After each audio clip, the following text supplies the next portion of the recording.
struggle to feel connected to yourself, to other people, or to your work, or even just the world around you, then this video is for you. My name's Hazel Gale. I'm a former therapist turned author and creator of the Betwixt app, and this video is part of a short series exploring the empowering lessons to be learned from the myth of Psyche and Eros.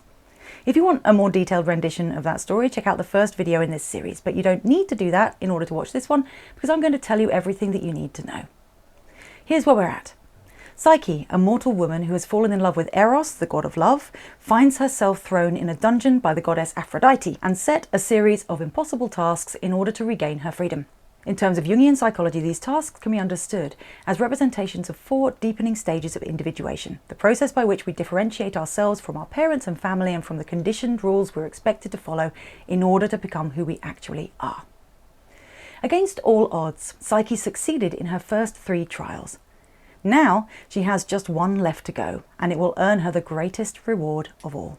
Psyche's ultimate test is to journey to the underworld to meet Persephone, the queen of Hades, and secure a tiny piece of her beauty in a golden box. But no living mortal is supposed to return from Hades once they've entered, and Psyche knows this. So once again she begins her quest in a state of hopelessness and despair. She climbs a tall tower with the intention of jumping from the top, believing her death to be the only way to enter the underworld, and resigned to the prospect of staying there. However, the tower, seemingly imbued with some kind of divine wisdom, speaks to Psyche and gives her detailed instructions for how to succeed in this final task. She must locate and enter a specific cave that serves as a gateway, pay Charon, the ferryman of the river Styx, 2 coins for passage, and take 2 barley cakes soaked in honey to appease Cerberus, the 3-headed guard dog of the underworld. There's 1 coin and cake to get her in, and 1 coin and cake to get her out.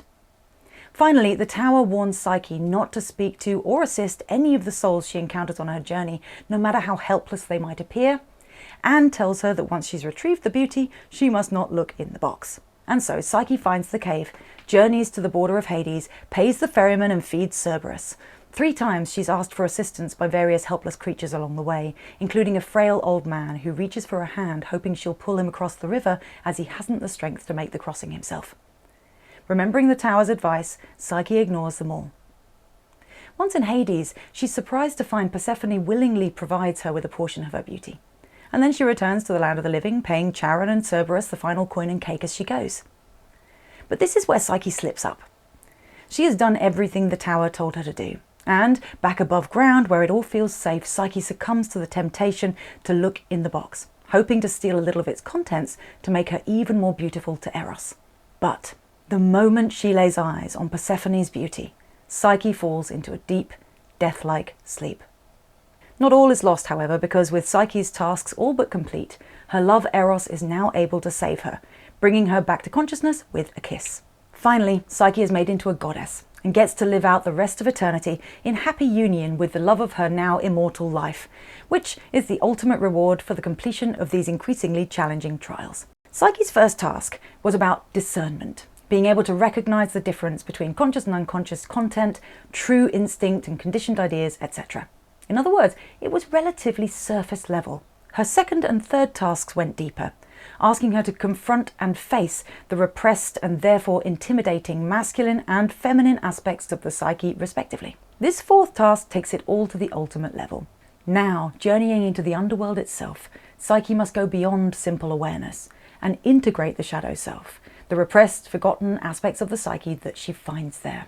The underworld is the land of the dead. Psychologically, this represents a resting or holding place for all of the many, many parts of the personality that we have, for one reason or another, rejected over the course of our lives. We often think of the shadow as a black mass of all our bad bits, but it's worth mentioning here that we relegate all sorts of positive and potentially empowering parts of the personality to the underworld too. Strengths we don't believe we deserve, qualities we don't think we should display, values and beliefs that can serve us but that don't really fit with the values of other people in our lives, and so on. So while Psyche's descent is undeniably frightening, it's not all bad down there. This is illustrated by Persephone, the potentially fearsome queen of the underworld, happily handing over a little of her beauty. Persephone serves as a representation of the unconscious feminine principle, or the anima. As such, this task invites a deeper connection with the feminine archetype within. That's the aspect of oneself that is intuitive, nurturing, patient and receptive. an important counterbalance to the traditionally masculine aspects of outgoing competitiveness and the pursuit of power, success, or wealth, etc. When Psyche succumbs to the temptation to peer inside the box and falls into the death-like sleep, it might seem like a huge failure or even punishment, but there's a positive interpretation of this motif too. The sheer power of the anima causes Psyche's conscious self to retreat, otherwise known as ego dissolution or ego death, which signifies the breakdown of old ego structures and therefore creates the potential for a new, more integrated self to emerge. Which is, of course, what happens. When Psyche is awoken by Eros' kiss, she is a new being. She is integrated and whole, which is represented by her ascension to the rank of goddess. A note for anyone who missed the first episode in this series. When myths and fairy tales are read through a Jungian lens, all characters and other elements are thought to represent parts of the self as opposed to separate other people or things. Eros, therefore, is not seen as an external saviour, but as a part of our heroine's psyche that has been, up until this point, hidden in the unconscious. It's as a result of Psyche's success in her trials that Eros is realised as the inner protector and saviour.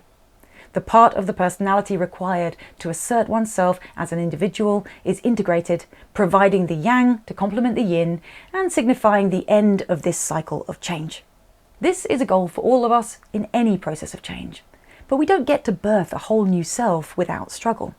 Question: when I told the story at the beginning of this video, did you find the Tower's instruction to withhold help from the needy a little strange? Did it shock you a bit or feel unnecessary? That's how I heard it the first time, but this part of the myth bears such a beautiful and salient message. When Psyche returns from Hades using the second coin and cake to get back above ground, she looks down at her now empty hands and realizes why she was told not to help those in need. Had she given the old man her hand, she would have had to drop either the coin or the cake, and then she wouldn't have had all the things that she required. It's worth noting that this story was written in the times of ancient Greece, long before they invented bras, so she couldn't just shove one of the cakes in her left cup as we would do these days. Rather, she would be stuck in the underworld, unable to return. The message conveyed by this part of the story is this: whether we're literally transitioning from life to death as a result of a terminal illness, or through a metaphorical underworld of depression, addiction, grief, an abusive relationship, a failure, or any other hardship, we have to learn to say no. These journeys are difficult and often lengthy. If we give our time, energy, and other precious resources to others during these periods, we will prolong our stay in Hades, sometimes indefinitely. Imagine how easy it would have been for Psyche to reach out and take that old man's hand. Boundaries are hard. Setting them can make us feel selfish, and they can upset those they affect. But they're necessary if we're going to make any kind of important change, just as they're necessary for the process of individuation itself. If we never learn to appreciate our boundaries, where we stop and the rest of the world begins, and if we fail to master the skill of both understanding and expressing our authentic needs, desires, values, and beliefs, then we will never be able to step into our authentic skin.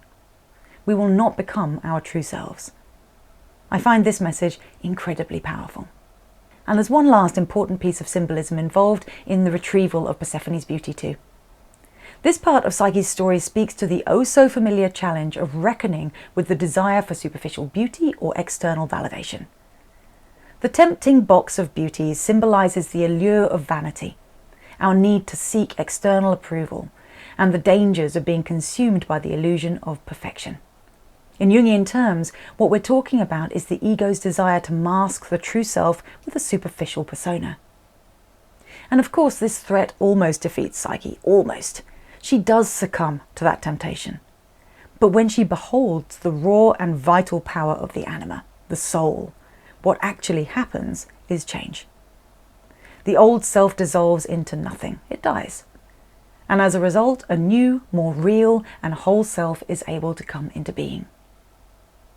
So rather than finding the superficial beauty she thinks she wants, when Psyche dares to witness her true self, she finds something that's beautiful in a much, much deeper way. Love. Psyche's story ends with the unifying force of love bringing her and Eros together. The feminine and masculine aspects of the psyche integrating to achieve a whole that is greater than the sum of its parts. In a world obsessed with appearance and success, with fairy tale endings and Disney romances teaching us to expect happiness to come from the outside. The myth of Psyche, when viewed in this way, teaches the importance of focusing on inner growth and authenticity instead. We try and try to numb our pain, deny our weaknesses, and paint a perfect picture of who we are in order to succeed in life, in order to feel wanted, in order to feel enough. But in doing this, we prevent our authentic selves, which already are enough, from ever coming into being. So we need to drop the act. It's by facing our fears, accepting the parts of self that we don't like, and finding value in who we really are that we actually get to have what we want. Ultimately, a sense of wholeness, fullness, and true connection, both with self and others, is available to every single one of us. It's just that we need to look within before we begin our search without. As always, I really hope you find this helpful. If you enjoyed this story, please like and share so others can find it too.